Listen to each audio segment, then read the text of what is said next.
ഇതേപോലെ കക്കയിറച്ചി ഫ്രൈ ആരാണ് ഉണ്ടാക്കുന്നതെന്ന് കമൻറ്റിൽ ഒന്ന് പറയണം കേട്ടോ.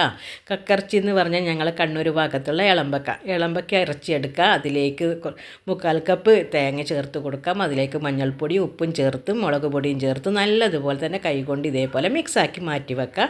ഒരു ഫ്രൈ പാൻ എടുത്ത് അടുപ്പത്ത് വെച്ചതിന് ശേഷം അതിലേക്ക് വെളിച്ചെണ്ണ ഒഴിച്ച് കൊടുക്കാം. നല്ല ജീരകം, അതേപോലെ വെളുത്തുള്ളി ചതച്ചത്, സവാള, തക്കാളി എല്ലാം തന്നെ നല്ലതുപോലെ കറിവേപ്പിലൊക്കെ ഇട്ട് നല്ലതുപോലെ വാട്ടിയതിന് ശേഷം നമ്മൾ മസാല തേച്ച് വെച്ച കക്കയിറച്ചി അതിലേക്ക് ചേർത്ത് കൊടുത്തതിന് ശേഷം അടച്ച് വെച്ച് നമുക്കൊന്ന് വേവിച്ചെടുക്കാം. ഒരു 10 മിനിറ്റ് കഴിഞ്ഞപ്പോൾ തുറന്ന് നോക്കിയതാണ്. നല്ലതുപോലെ തന്നെ നമ്മൾ കക്കയിറച്ചിയൊക്കെ നല്ലതുപോലെ ഇതേപോലെ ഫ്രൈ ആയിട്ട് വരുന്നുണ്ട്.